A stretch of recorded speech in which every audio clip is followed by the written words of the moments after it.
How to make another TikTok account on iPhone. Hello everyone. In this video, we will see how to make another TikTok account on iPhone. First, go to the TikTok app and log in to your account. Then, tap on the profile option shown at the bottom. Now, select the three lines shown at the top and reach the settings and privacy. Scroll down and you'll be able to see the switch account option.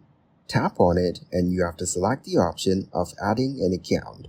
Here, you can use your phone or email or continue with Facebook, Apple, or Google.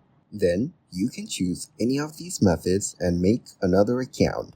You can also log in to an existing account by adding it. To continue with phone numbers or email, you have to add your email or phone numbers. After that, it will send the code to the provided email and phone number. Thank you guys for watching this video. Hope you got some value. Make sure to like the video and subscribe to the channel to get notified of new videos.